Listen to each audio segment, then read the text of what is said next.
আজকে আমি হচ্ছে মাসকালাইয়ের ডাউল দিয়ে পুঁইয়ের শাক রান্না করব। তো এখানে আমি কিছু ডাউল নিয়ে নিয়েছি।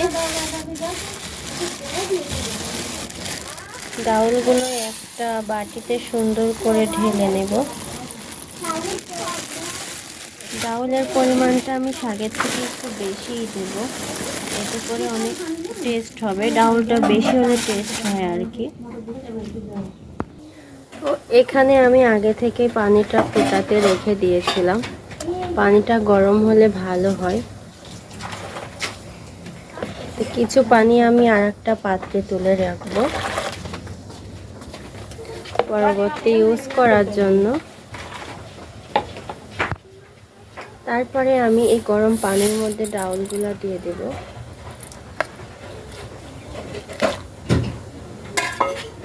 তারপরে ডাউলগুলো ফুটে যাওয়ার পরে আমি এখানে কিছু মরিচ, পেঁয়াজ আর রসুন কুচি দিয়ে দিব।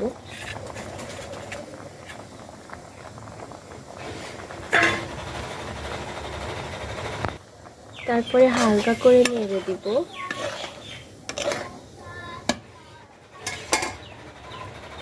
এবার ভালো করে সিদ্ধ হওয়ার জন্য আমি ঢাকনা দিয়ে কড়াইটিকে সুন্দর করে ঢেকে দিব। তারপরে এখানে আমি কিছু আদা বাটা, জিরে বাটা দিয়ে দিব।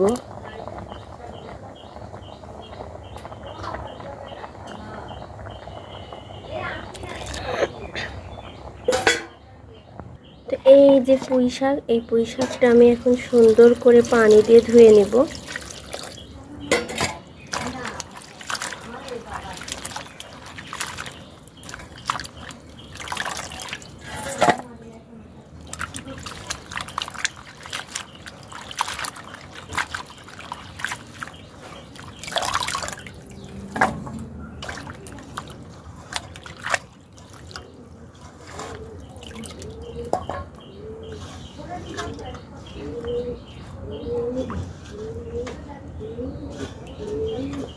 এই যে আমার ধোয়াটা এখানে কমপ্লিট হয়ে গিয়েছে।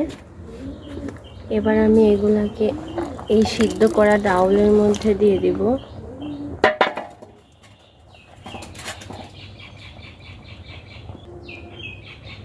এরপর আমি এখানে দিব পরিমাণ মতো ধনে গুঁড়ো,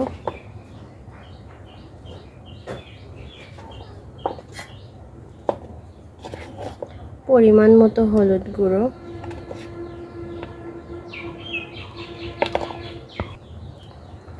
পরিমাণ মতো লবণ,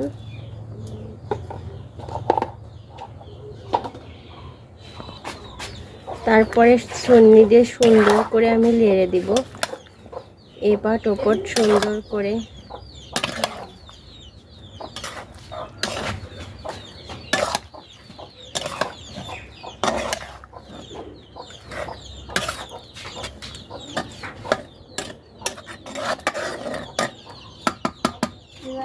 তারপর আমি 10 মিনিটের মতো ঢাকা দিব, সুন্দর করে সিদ্ধ করে নিই। তো এই যে এখানে আমি 10 মিনিটের মতো সিদ্ধ করে নিয়েছি। আমার ডাঁটিগুলোও সিদ্ধ হয়ে গিয়েছে। এবার আমি এটা রসুন পেস্ট কেটে হচ্ছে তেলে দেব। এই যে কড়াইটা তেতে গিয়েছে, এবার আমি হালকা তেল দিয়ে দিব, বেশি তেল দিব না, কারণ বেশি তেল দিলে হচ্ছে এটা ভালো হবে না। তারপর আমি পেঁয়াজ রসুন এর ভিতরে দিয়ে দেব।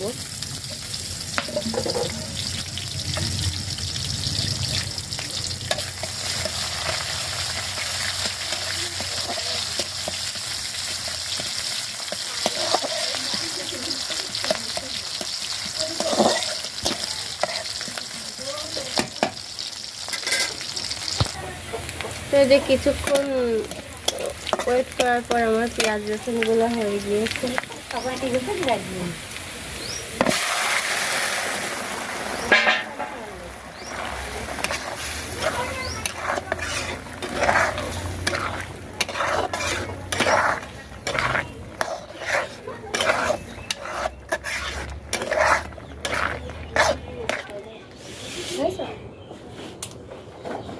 তো আজকে আমি এর সাথে নিয়েছি লাল শাকের ডাঁটা, আর সাথে কেটে নিয়েছি ঝিঙা আর হচ্ছে আলু।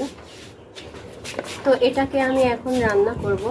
তো এটা রান্না করার জন্য সর্বপ্রথম আমি আগে কিছু সরিষা বেটে নেব, কারণ এটা সরিষা দিয়ে রান্না করব।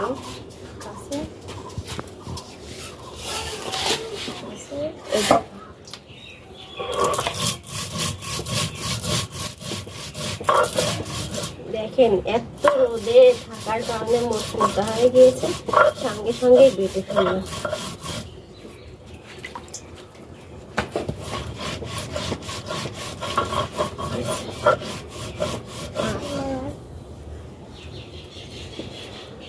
তো সরিষার সাথে সাথে এখানে আমি মশলাগুলো নিয়ে নিয়েছি, তারপরে জিরা বাটবো, আদা বাটবো। তো সব মশলা অ্যাডজাস্ট করে বেটে নিয়ে তারপরে আপনাদের সঙ্গে শেয়ার করব যে কিভাবে আমি রান্না করব এটা। তো এই যে এখানে আমি সব কিছু বেটে নিয়েছি, তারপর পরিমাণ মতো লবণ দিচ্ছি, পরিমাণ মতো ধনের গুঁড়ো দিচ্ছি। ধনে গুঁড়োটা আমি অল্পই দিব, কারণ বেশি দিলে এটা গন্ধ লাগবে। আর পরিমাণ মতো দিচ্ছি হলুদ গুঁড়ো।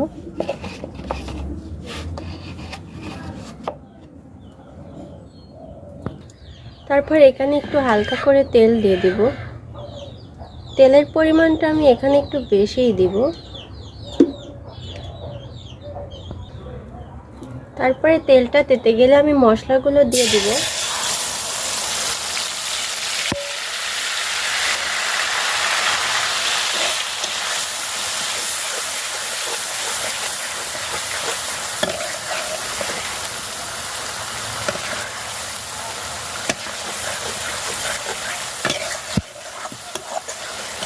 আজকে আমার মশলার কালারটা কিন্তু অনেক সুন্দর আসছিল দেখুন। তারপরেও সরিষা বাটা দেওয়া হয়েছে জন্য গ্রানটাও অনেক সুন্দর হয়েছিল। এবার কিছুটা পানি দিয়ে দিব। পানি দেওয়ার পরে ভালো করে সুন্দর করে কষিয়ে নেব।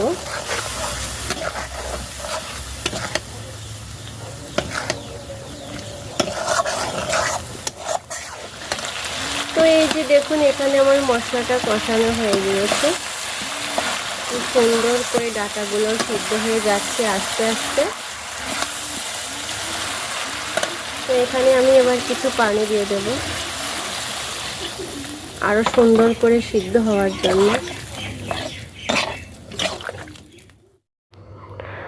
তো এই যে ঝটপট আমার লাল ডাঁটার তরকারিটা হয়ে গিয়েছে। এটা হচ্ছে লাল ডাঁটার চচ্চড়ি। আজকে তরকারির কালারটা বেশ সুন্দর আসছিল, দেখেই তো আমার একদম খেতে ইচ্ছে করছে।